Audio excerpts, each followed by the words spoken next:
Hello, everyone, and welcome to another weekly recap. It's been another week of the Junker Queen Jotes meta, and everything that I thought I knew was a lie. People that I thought were good are bad. The Gladiators are Satiators again.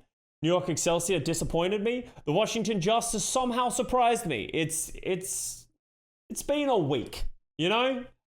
So if we learn anything, we just don't listen to anything I say and just come along for the ride. We're going to enjoy some of these things. So let's talk about the updates that has happened throughout the week. Let's get to the trades that happened. The results of the Washington implosion that we talked about last week, they came into effect. So let's talk about the three players that they released. Vigilante went on to the Atlanta Reign. He actually played for the Atlanta Reign this weekend in their match against Paris. Looked good, Kaiser God, but Vigilante sort of bolstering up the Atlanta Reign's roster, really putting in some work. Excited to see more from him playing, especially in potentially like a double flex support meta. UV, Vigilante next to each other. Oof, could be kind of spicy. Next one that we have is this isn't fair. Well, I guess it is fair because it didn't work. But the Los Angeles Gladiators acquire Happy. Happy has been, one of those players that got released from the Washington Justice. He has historically been one of the best hit scans we've had in the league. Just ask Hex. But yeah, he goes over to the Gladiators. He is now the Sojourn player. Like, we haven't really seen how he's going to fit into the roster. Most importantly, it has been rumored, well, not really rumored, it has been explained by Paddy Pan on his stream and then explained secondhand by other people that Paddy Pan has a wrist injury, that he is not going to be able to play at least this stage. So this acquisition should be able to, fill in some of those holes. It's a good thing. All the people in the chat just talking about how good, how much money the Gladiators have to just acquire Happy.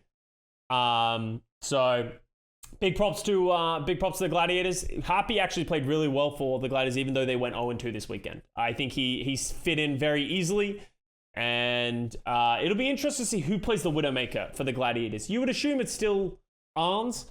It just kind of feels weird to have Happy on your roster and him not play Widowmaker. And then the last one was Mag. Mag was released from the Washington Justice along with those other two, and he went to the Boston Uprising. This allows them to have a fully Korean roster in their lineup, and it did not work so far.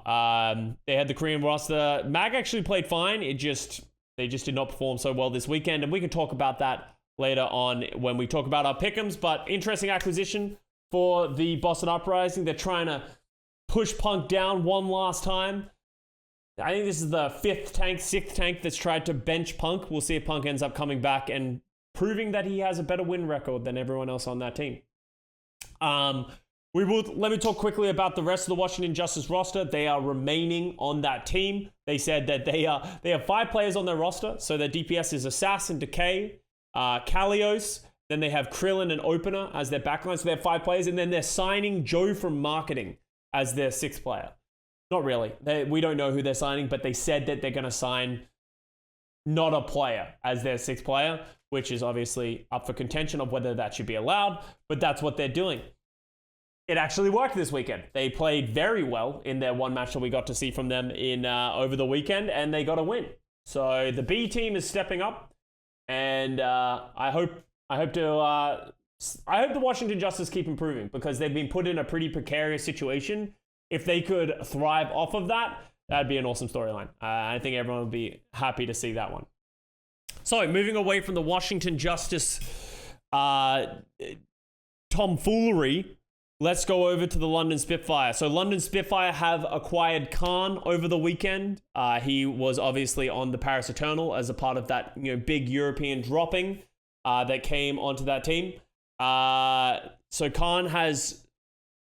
he didn't play this weekend, right? I don't believe he played this weekend, but he is on this team. He should help, fill in some of their flex support. He is one of the best pieces from that Paris Eternal roster that was dropped. He had an incredible season last season. So I would expect to see him come in to play that Zenyatta. Boneback, they did an official announcement that Boneback is gone. It'll probably be Khan picking up that role if they ever need to go back into that. So yeah, cool to see London Spitfire, sort of picking up some of these Paris players. I believe I talked about it. Yeah, I talked about it last week with the Paris players that got acquired. They played their first match. It didn't go so great. Talking about the London Spitfire, Spillo, who was an assistant coach of the London Spitfire, came out with a really interesting tweet longer. He said, unfortunately, due to the acquisition of Khan, the London Spitfire did not have the budget to essentially keep paying him in the same way, so they had to choose one or the other, and Spillo was unfortunately released. He had a really cool tweet longer that I recommend you go read if you want to get some insight into why this happened, how this happened, and essentially his thoughts about the league as a whole. It's pretty insightful coming from a coach who has been in the scene for a very long time, so I recommend go checking that out as well. All right. So, last but not least, in terms of talking about Overwatch League roster moves and things that are happening, C9 finally made a tweet. One second. Let's find this tweet because there was a lot of contention with the London Spitfire of not giving a tweet to the Spillo. Did he? Okay, I feel lied to. They didn't make a tweet. Oh, Jack made a tweet saying that it'll be redone. Yes, that did happen, but he is not. They do not have a tweet just yet. Jack did apologize. Yes, he did apologize about Spillo not getting an announcement tweet.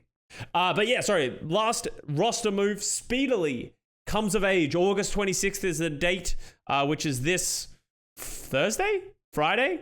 He'll be coming in. He is a young gun. He's one of those cracked new generation players coming into the league. He's been hyped up since the beginning of the season when they first signed him. And he is finally coming of age for this team. The question is he going to play over Nero on that Genji role? Obviously, Atlanta has been struggling. They're 1 and 2, I believe, in the stage so far. But Nero actually had a pretty good match on the Genji against the Paris Eternal. Will he get playtime? I guess that's kind of up in the air. I would love to see him play. As we said, he's an incredibly talented flex DPS player. Just look at his record. He was a part of essentially the American Tornado team with, Ultraviolet OG. He has been at the top of North American contenders for years now, it feels like. So you should be excited for this player. This is one of those like Western North American DPS players that could change the game, and it will probably be, the future of these Overwatch League teams moving forward. Proper versus Speedily will be amazing. Yeah, I don't think he's going to live up to that level of expectation of like Proper, but he should be someone you should keep your eye on moving forward. So, talking about the game as a whole, though, with the Overwatch League and everything that's going on with Overwatch 2, obviously we're stuck in this Jotes-esque meta, which is just we're seeing Junker Queen be played 100% of the time on pretty much every map. Only real variation is coming from the Sojourn to Ashe. Obviously, a little bit of Mei, a little bit of Pharah, some dicey things coming in from the Florida Mayhem with double flex support. But for the most part, it's just been Junker Queen. Aaron Keller, who is the lead... Actually, what even is his title? I don't know what his title is. He's like the lead. He's essentially what Jeff used to be. Lead director of the game or something like that. The big boy. If you don't know who he is, your head's been in the sand. He said, "Hello, everyone. The Hero team has been monitoring the latest Overwatch League play, plus our own internal play tests, and have decided to bring the overall power of Junker Queen down. The change will roll out after the Summer Showdown and will be included for the Overwatch 2 launch." So essentially what they're saying is that the Junker Queen nerfs will come in after the Summer Showdown, which is ideal because you don't want to have a patch in the middle of a stage because it just creates chaos and the meta would just end up on its head and everything we thought we knew would go out the window. But it's cool that we are getting a patch going into the Countdown Cup because we were a little worried that nothing would come up so close to release that they wouldn't want to change the game for the Overwatch League. But they said that they will be nerfing her. These will be live when the game comes out, but they will also have something for us in the Countdown Cup for the Overwatch League, which is awesome to hear. We don't know what those changes are. Hopefully they have good people in place making the right changes. Personally, I think the overhealth of the Commanding Shout is the primary culprit of the issues of the Hero, along with everyone else. They could fix that double shout bug as well. That would be a big step in the right direction. Hopefully we get some more balanced play. What this does mean, though, because this does provide a lot of context, is that in this Countdown Cup, we will be playing on a new patch, but we will not be playing on the release patch that will come out in the middle of the stage. Overwatch 2 will be releasing in the middle of the Countdown Cup. So what it seems like is that we'll have our own little patch for the Countdown Cup. We'll play with that throughout the entire stage, even after Overwatch 2 releases. And then in the playoffs, we will play with this new Overwatch 2 release patch. And then hopefully by then, any bugs or any balance issues with the Overwatch release will be fixed, and then hopefully should help competitive integrity. So yeah, that's good news for everyone who is not a fan of this meta. It is definitely a little hard to watch, not as interesting as some of the metas we've had so far. So hopefully we get some good, significant changes. So let's move on to the power rankings. Well, at least we got some things right. San Francisco Shock, Dallas Fuel. Actually, let's do Pickems first. Let's do a weekly recap first. Let's catch up so I remember what I have to talk about when we do our power rankings. So let's do the weekly recap of what happened in the West and the East. Let's start with the West. Vancouver Titans dominated the New York Excelsior. We were very high on NYXL. You know, some people said it even more. You know, Avast said, yuck, he's a top 3 flex DPS. But we were all very high on the New York Excelsior. But the Vancouver Titans putting them back in their place, getting more wins. And all of a sudden the question becomes, can the Vancouver Titans win and make the playoffs? They actually have a very good team. They look very competent in this meta with Mira playing that Junker Queen. Aspire's been just putting up giga performances. And the team just playing with more confidence as a whole. New York Excelsior, a lot of the things that we were excited about them looked like they had a good grasp on the meta, kind of fell a little short in this match. We'll see what comes from that. The Boston Uprising with Mag got decimated by the San Francisco Shock, as to a lot of people expected. I think San Francisco Shock and Dallas Fuel are pretty heads and shoulders the best teams in the West right now to play this meta. Dallas beat down Toronto, which, you know, is impressive because Toronto is a very strong team right now, and we'll talk about their match against the Gladiators a little bit later. But Dallas Fuel, on the back of Harbin's incredible Junker Queen, Edison picking up that Sojourn, they're looking comfortable, and they look to be on top and a contender to win the entire stage in the West, which is hopeful for the Dallas Fuel fans. I know we were pretty doomy on them earlier, you know, coming out of the midseason tournament, so it's cool to see them bounce back from that. Houston Outlaws get crushed by the London Spitfire as well. This was a shocking one. A lot of us were pretty high on the Houston Outlaws after the first week. We were confident in, you know, with Dante on that Junker Queen. He was picking up well. Lep as a great addition to play the main support. But London just on a different level right now. You know, you do have to ask that question, as Anasali just said. Has the drop of Piggy had a ripple effect onto this team? You know, Pelican and Merit were ridiculous last week, but they just didn't show up by any means in the same capacity that they did the week prior. And London Spitfire just the better team, which I don't think many people were expecting. So Houston Outlaws, maybe some team issues coming through for this week. We'll see if they can bounce back from it. It's very easy in this meta to just like have a bad read, lose confidence in scrims, all that kind of stuff, and then just sort of, you know, start losing matches. It would be kind of bad if we didn't see Houston get back into a previous form. They controlled Merit on Paraiso as well. London just played well. London once again seem to be a very well coached team. I like their addition of playing the May on certain maps. They seem to be one of the more prominent teams doing that. LA Gladiators took on the San Francisco Shock. Gladiators definitely put up a fight, but the Shock are just straight up the better team.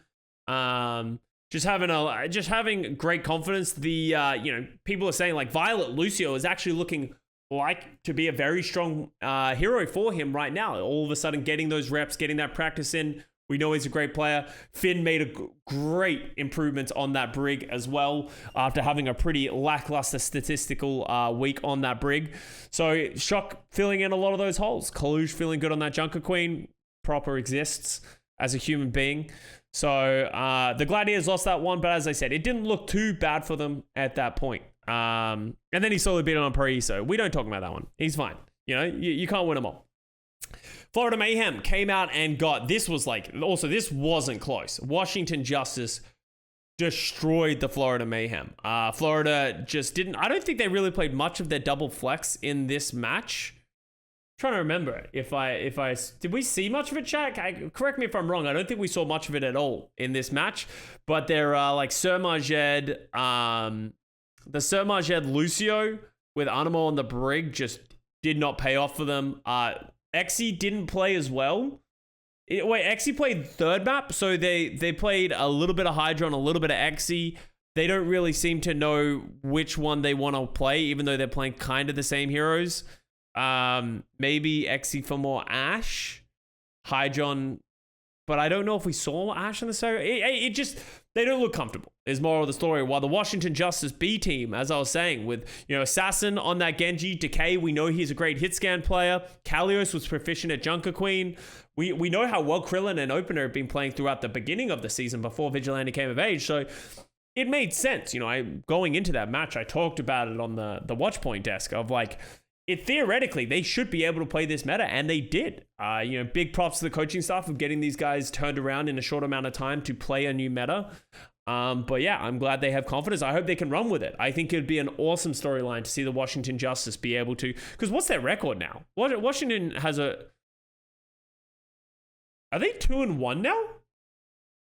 I want to say they're 2-1, right? No, 7. I'm talking about in the stage. I think they're 2-1. So they can easily qualify if they keep playing at this well. So curious to see more of that. Dallas Fuel decided to give Boston a charity map in their series, but Dallas was the better team. Boston, once again, not having great performance, but it is the Dallas Fuel, as I said. Boston, we would never expect them to beat them, but this was a pretty dominant performance from Dallas Fuel. The Atlanta Reign destroyed the newly retooled Paris Eternal. Paris rookies probably very nervous, just a completely different tempo, and they also got welcomed into the league by Kai, who had a ridiculous performance, 69%, nice, average Sojourn railgun percentage throughout the entire match. He had 82% on Watchpoint Gibraltar. He almost hit 90% as well. It was just bonkers how accurate he was in that match, and Paris just didn't stand a chance. Dove really struggling to match that kind of energy. But Atlanta looking comfortable in this meta. A lot more comfortable, at least, than they looked last weekend. So I don't think you can count them out too much. I think we put them 13th in our power rankings, which it felt ridiculous, but it kind of felt necessary where we were. But the big match of the week, and one we will definitely review on my YouTube channel, is Los Angeles Gladiators and the Toronto Defiant. LA Gladiators look to be in control. I believe they lost the first map, but then they came back in the second map, and they should have had Dorado. But then Defiant had one of the cleanest holds I've ever seen on Dorado, just completely shutting them down, and you could see how pissed the Gladiators team were. We don't really know what the issue is with the Gladiators right now in this meta. It just feels like none of the players that we would expect to play well are playing well. The Funny Astro skewed backline, just, that both of their signature heroes, it feels like, unable to really get great results. Their ultimate usage a little funky, and just not really having as much impact as some of these other players. Ryan had never really looked that comfortable on Junker Queen so far. Happy actually played quite well in his opening, and Kevs is Kevster. So I think the DPS were performing quite well, but just the other pieces and the just team coordination just not really coming through. They do miss Shu. Shu kind of has that sort of winning aspect for that team.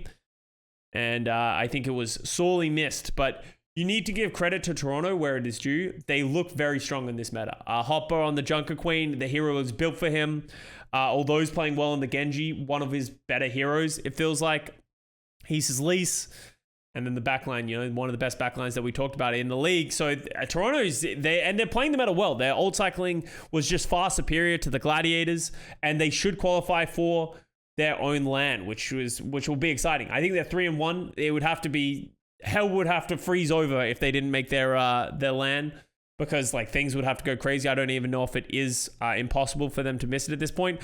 While the Gladiators, we talked about it earlier in the stream, it is theoretically possible that the Gladiators could qualify, but it would require Boston, Vancouver, and New York Excelsior and Atlanta Reign to all shit the bed for them to qualify. And they would have to lose a ton of matches, all those kind of things. But the Gladiators currently 0-4. So to go 2-4 and qualify, it would have to be a crazy series of events. It is most likely that the Gladiators, the team that has won the last three stages of the last three regular season stages tournaments, will not qualify for this one, which is an ultimate failure. And I don't think anyone can say any other way.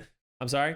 They are a high quality team. Even if it is a meta that they're not good at, they should be able to qualify for at least the tournament. They should be able to be top 8 in the West, right? So they did have hard matches. You need to precursor it with they had hard matches. They played Shock. They played Houston when Houston were good when Merritt and Pelican popped off. They lost to Dallas, and they lost to Toronto, who was looking to have their best stage probably in franchise history.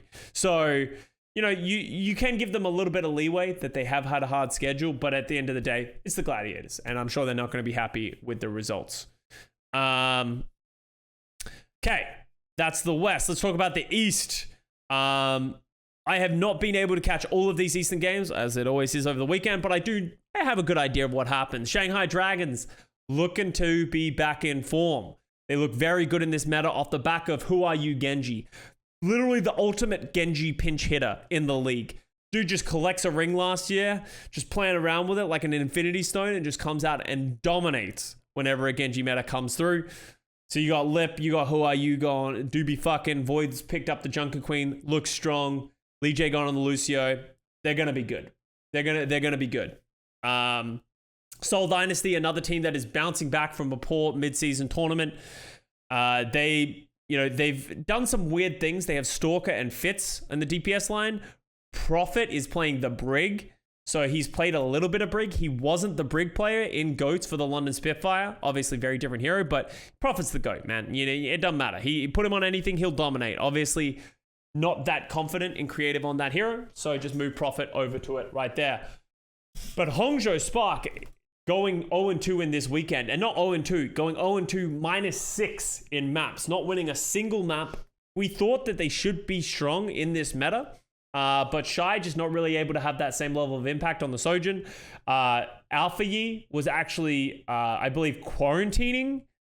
For whatever reason, he was unable to play with the team. So they had to play Architect. And honestly, Architect wasn't bad. He just wasn't Alpha Yi.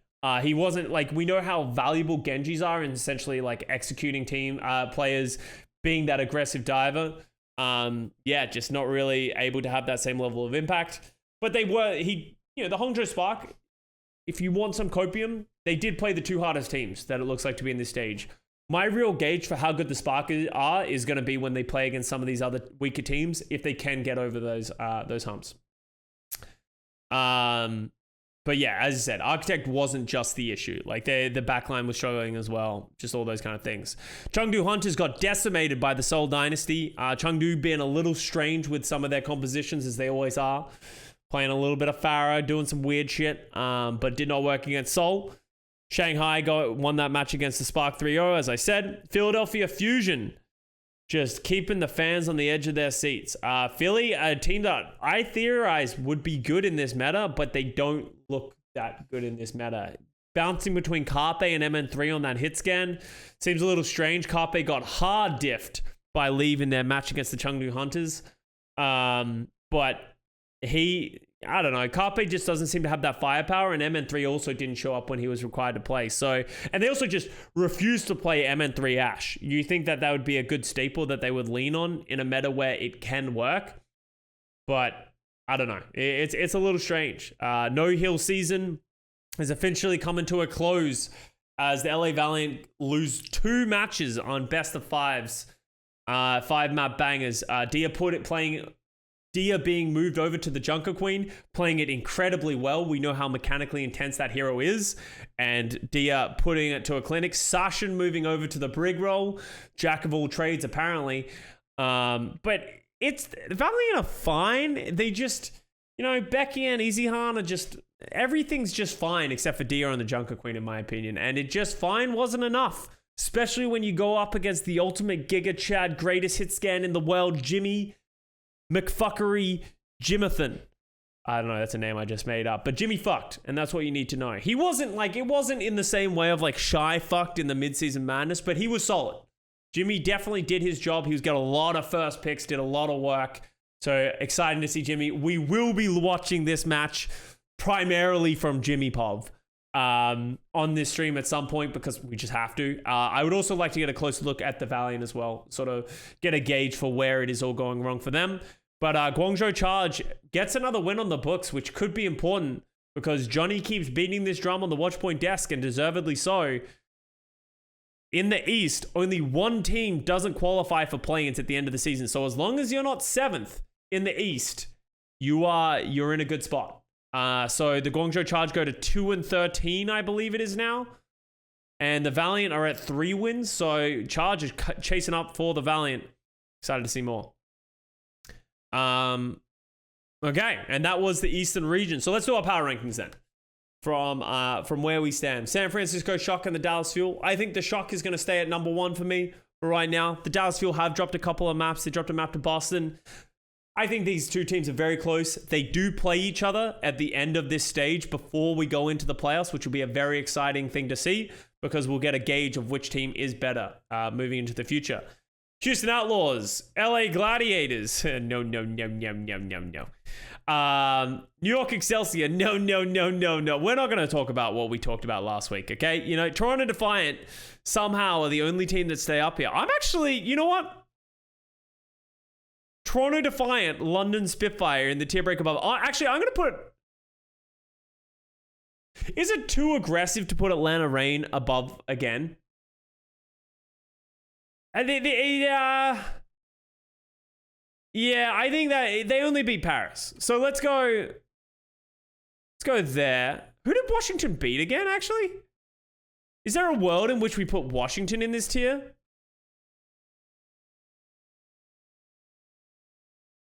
They beat Florida. So I think Washington needs to go up. I think Washington... God, these teams suck. Actually, New York, Florida.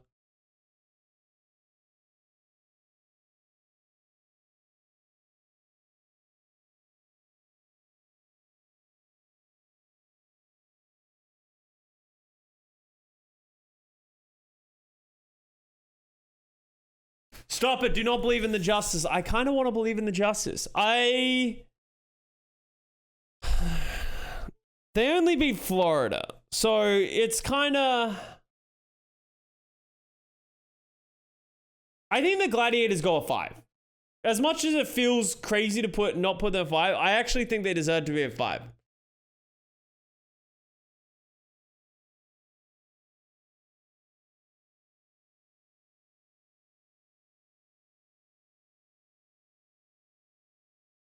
Vancouver over Washington. I agree.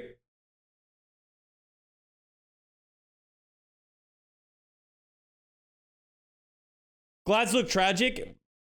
You guys are looking at an 0-4 record of the Glads and then saying they look tragic, which is just factually incorrect.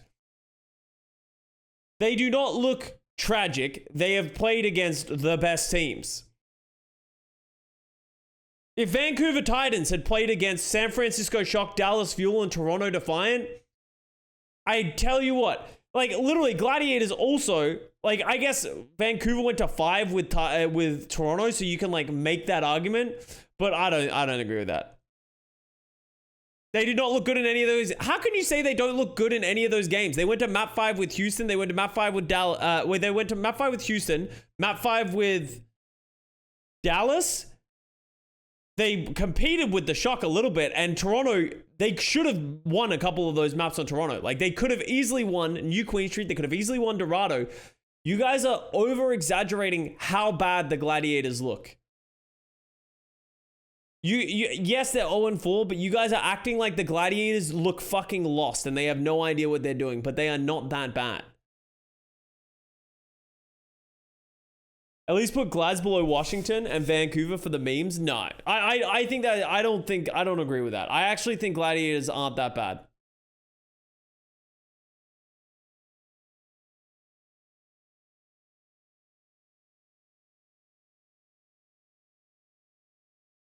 Washington, Vancouver. So Vancouver's matches. So Vancouver beat New York Excelsior, who looked fucking lost. And then Vancouver also beat Paris Eternal, a team that knew that they were folding. And you guys want to put them above the Gladiators. I want you guys to say that yes, you believe that a Vancouver who beat a Paris Eternal team that knew this was going to be their last match ever, and then beat the most tragic New York Excelsior I've ever seen. They played Toronto closer. I would say Toronto looked better in their match against the Gladiators, personally.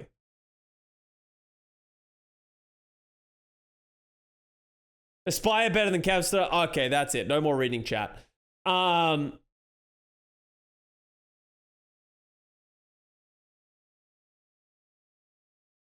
So I think I'm going to do Gladiators. I'm going to put Titans here because I don't want to oversell the B team of the Justins yet. Was Washington better than Justice? Is Washington... They only beat Florida. The problem is that so many of these teams are like, it's so hard to put them.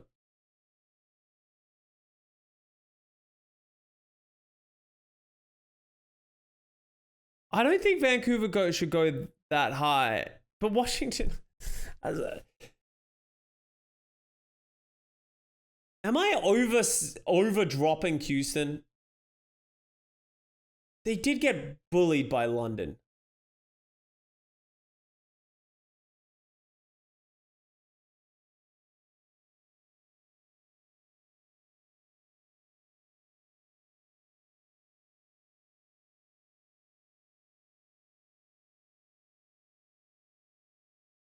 Justice over Glads? How can you put Justice over Glads? I don't understand how you want to put Justice over Glads.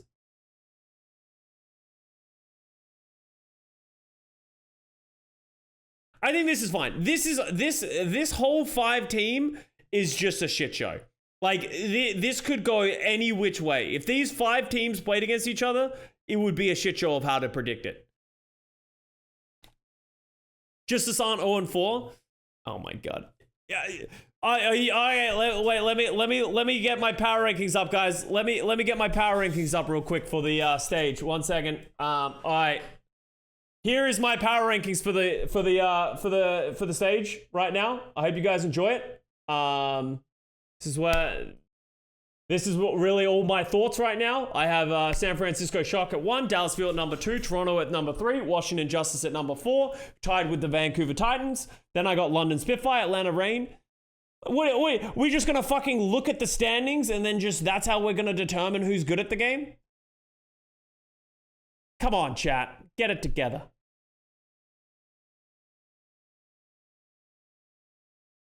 Let's use some brain power. Okay, let's use the brain cell the one I have on a Monday morning.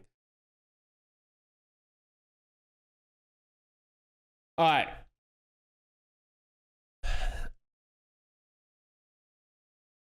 I think Glads would beat all of these other teams if they were trying. I don't know if they're still trying. All right, I'm just gonna leave these 5 here, and then we got Florida Mayhem, New York Excelsior, Boston Uprising. I think Boston goes. How does New York feel so far? Like, there's no way I can put New York this low, right? There's just no way. They did get booty bopped by Vancouver. But who do we think wins between Boston and New York?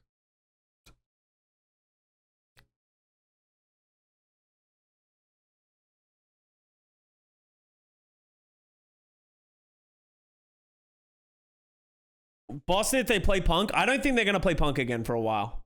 They're not going to play Punk.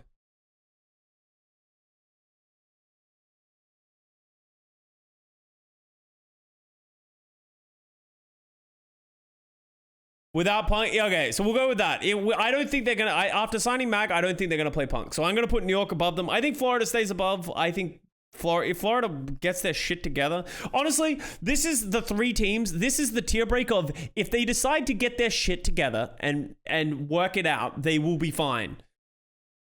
And Paris, unfortunately, is at the bottom with a tier break. We have not seen enough from Paris, and the only thing we've seen from them, they got booty bopped. So until they can prove to me that they're not going to get booty bopped, I can't put them higher.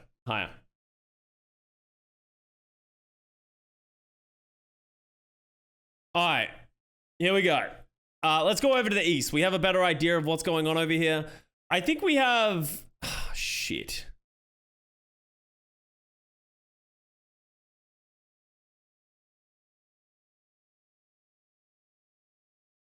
It has, I think Philly.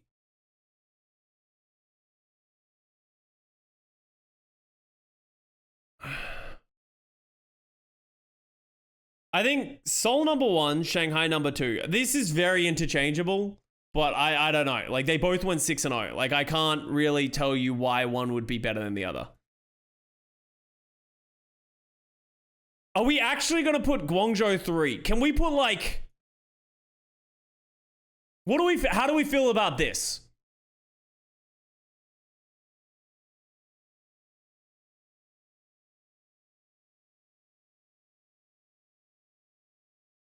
Chengdu up? No, I don't think Chengdu's up. I don't think Chengdu goes up. I think Spark will be better once Alpha Yi gets in. That's my hope. And I think...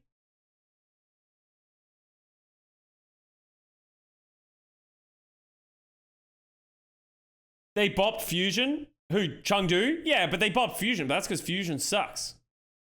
But Fusion beat Valiant. So Fusion needs to be above Valiant because they beat Valiant. Valiant didn't beat either... Thank you very much for money. Charge or Fusion. So they need to be at the bottom. NYXL over Mayhem? It literally is such an irrelevant spot. There is little... This literally makes no difference. If you want me to do that, sure. No, actually, I'm not going to do it. No, just out of spite. But between these two ranks is literally irrelevant. Yeah, and that's it. I think Spark lost to 2 really good teams. I think there is a world in which Spark is better than Charge, but I just... They got kind of booty bopped. And then Chengdu, I'm not sold with how Chengdu's playing. I think they're going to corner themselves by playing some like weird shit, and it either might work or it won't work. But I'm not going to go to the Chengdu zone with them. Okay? If they want to pound everyone with this Farah and weird stuff, then that's fine. I will accept that I'm wrong. But I'm not going there.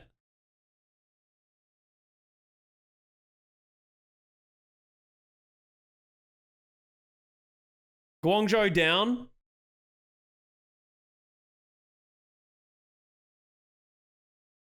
Guangzhou beat Valiant and got bopped by Shanghai. Yeah, they probably shouldn't be this high. The question is, do we put them below Chengdu?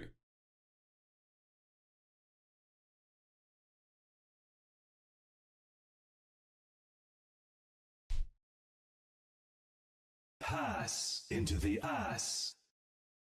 Hey Custa, have you catch on No Hill, Lav coach, Weibo drama claiming there are some players who don't want to win game and deserve to be 0-3 ed.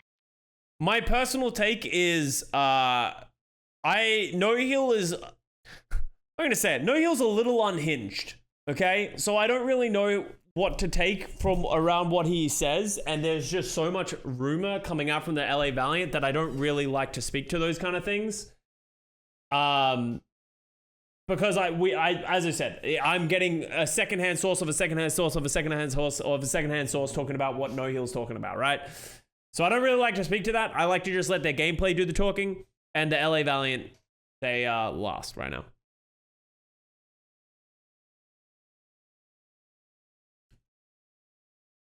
I think I'm just going to leave it like this. As I said, it'll all come out in the wash. It's kind of hard to like rank the Eastern region right now as well. Kind of in the similar in the West of like, these teams all just got dominated by Shanghai and Seoul, and then they're just sort of like bickering between themselves at the bottom end. Diaz Queen did look good, but that Valiant didn't look good as a whole. That's the fundamental issue.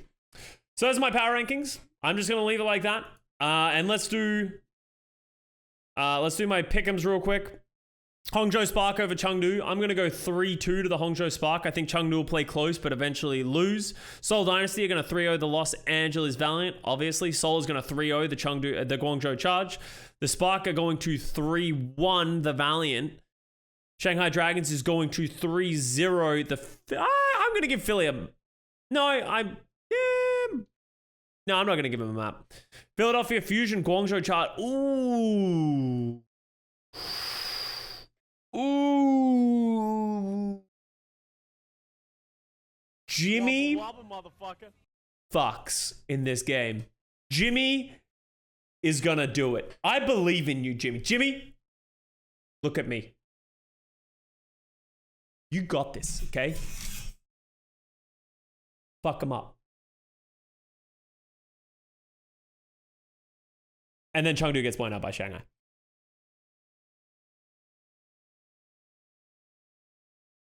All right, and over to the West. Atlanta Reign versus London. Oh my, dude, how many times has Atlanta played London? Ooh, this is an interesting match. London seems to be the kryptonite of the Atlanta Reign. I genuinely believe that London is the kryptonite. They always seem to win. I'm going to give Atlanta a map.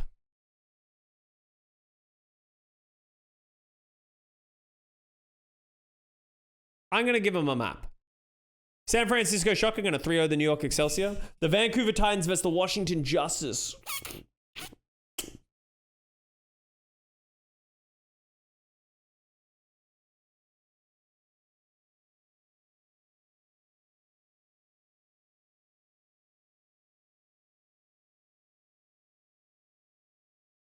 This is actually very difficult.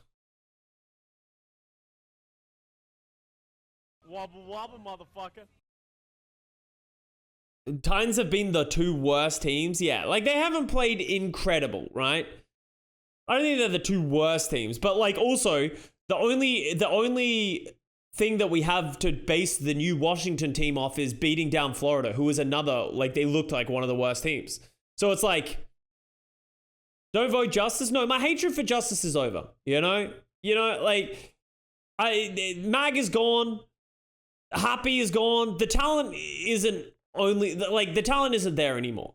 You know, you can't even make that argument. They have a good team still. They have a good roster, but like it's no longer, they can't let me down anymore, you know? So they can only go up from here. So I want to be hopeful for the players because they've been put in a really tough situation. So I want to cheer for them. They'll probably find a way to let me down, but we'll see how it goes.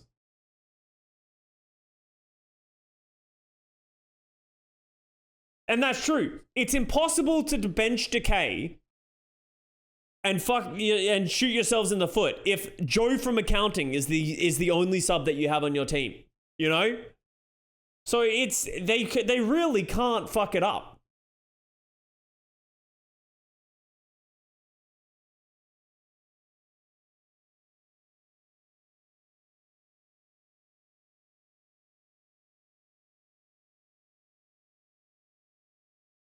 I'm gonna go 3-2. I think this could go either way. I think this is an interesting match. This is one of my favorite matches for the weekend. Toronto versus Boston. I think Toronto's gonna 3-0 the Boston Uprising. I think Boston looks a little lost unless they can flip everything around in the short time. I think Toronto looks like to be a very good team in this meta. Gladiators are gonna 3-0 the Paris Eternal.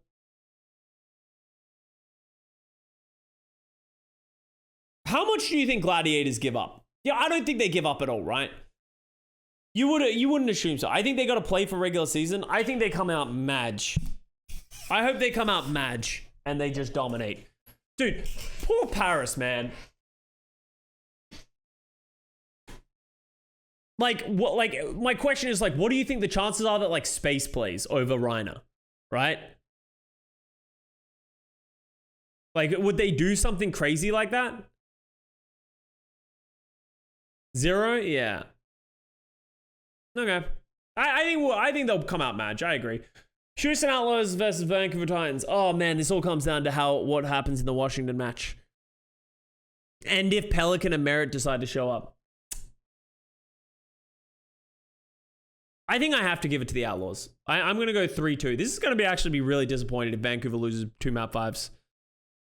Houstonable? No, Houstonable only... I don't think this is Houstonable. I think this is actually, I'm going to go 3-1. I think this is a pretty clean Houston win. Washington versus London.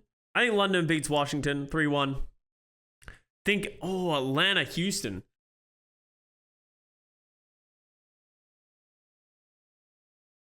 All right, I'm going to go Houston 3-2 right now.